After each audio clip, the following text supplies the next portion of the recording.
Victorian government has made major changes to modernise its WorkCover scheme, claiming it's fundamentally broken. The changes have not been welcomed by unions, though. Holly Edwards-Smith is live from Parliament for us. So, Holly, talk us through the most significant changes. Tom, officially there's been one change today. The others are proposed changes that will still need to pass legislation. One of those is increasing the premiums paid by businesses and companies. That change will come into effect in the next financial year. So from July 1, companies and businesses involved in WorkCover will see their premiums rise from 1.27% to 1.8%. That's an increase of more than 40%. It's something that the Victorian Chamber of Commerce and Industry is extremely worried about.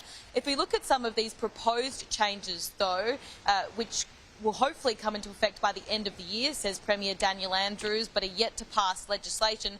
That includes those workers who experience stress and burnout no longer being eligible for weekly WorkCover payments. Instead, that would move to a provisional payment for 13 weeks to help with medical costs. Another proposed change is implementing a whole person impairment test. That's for people who are on WorkCover for an extended period of time, coming up to 130 weeks or 2.5 years.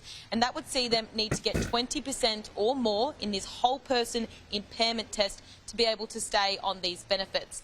The third is a Get Victorians Back to Work initiative. The hope here of the government is that they'll be able to provide more early intervention, particularly for people who are struggling with mental health issues as a result, mental health issues for being on WorkCover, to help them get back into the workplace as quickly as possible and as safely as possible. And these initiatives have been welcomed by physician Dr. Mary White.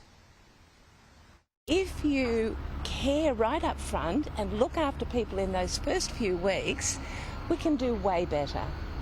And even better than that is prevention, and particularly prevention of psychosocial hazards or mental health issues at work.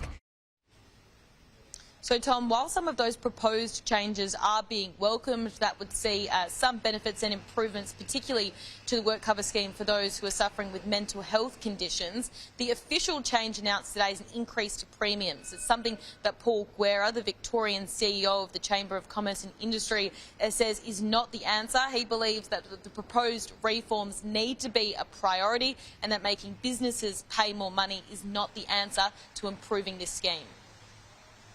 We want to see reform. Business and unions stand ready to take part in that reform, because expecting business to accept a 42% increase in premiums is not where the answer is. We can't be standing here next year again, year after year, seeing premiums go up, seeing more money being put back into the system. It needs to be reformed. So, Tom, the Victorian Premier Daniel Andrews hopes that these changes to WorkCover will pass government and legislation by the end of this year and then can be implemented in the scheme.